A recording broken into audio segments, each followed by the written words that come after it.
One of the most terrifying words in English language. The most terrifying. I'll tell you, I'm from the government and I'm here to help. I'm here to help. Terrifying, as President Reagan once said. Now, he could have easily been speaking about the Labor Party's plan to cap energy prices, as well as all the other increased regulations that they want to implement on the sector. This is a government solution almost guaranteed to make the very problem worse that it purports to solve, as was observed in the 60s and 70s with the fuel price caps. I don't know if anyone recalls that. You're all a bit too young in here, but if you do, there you go. Now, the United Australia Party, of course, stands with consumers and business owners who are bearing the brunt of skyrocketing energy prices, and of course we want to see prices come down. Now, we wholeheartedly support the $1.5 billion of temporary bill relief measures for those who need it, but we do not support the price caps or any increased regulations in the sector. Now, high energy prices are not simply the result of a war on the other side of this planet, like the Labor Party would have us believe. They are a product of self-inflicted, systematic deterioration of our energy sector over many, many years. Now, it's hard to see, it's very hard to see actually, how the Labor Party's naive market intervention will make any real-world difference whatsoever. Now, the government's proposal has already created enormous uncertainty in the market, as we all know. It will almost certainly cause energy investment to constrict, which will limit gas supply even further, making energy shortages more likely to occur.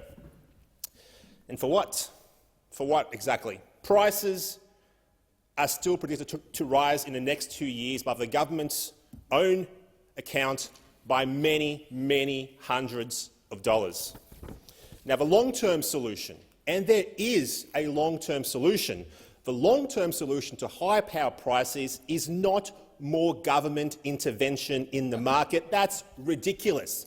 It is not billions of dollars in tax subsidies or anything else. The long-term solution to high energy prices is greater supply. It's basic high school economics. I think I learnt that in Year 8. We must also get rid of red and green tape. Basic economics. Thank you, Senator Scarr. And we must allow the private sector to produce. We don't need government intervention. We need less government intervention. The government, let's be honest, the government couldn't organise a beer in a brewery. That's what they couldn't do. Now, it's very clear what is happening here. The government is determined not to use the coal and gas we have, and the government is determined to stifle the opening of new coal and gas projects. In fact, there are 89 coal, oil or gas projects sitting in a construction pipeline. Excuse the pun. Now, these projects have either been publicly announced or they are in the feasibility stage, and they are worth around $274 billion to the national economy. They would also create nearly 500,000 jobs. They would provide decades of secure energy supplies. But the government is determined not to use the coal we have or the gas. They're determined not to open up gas fields.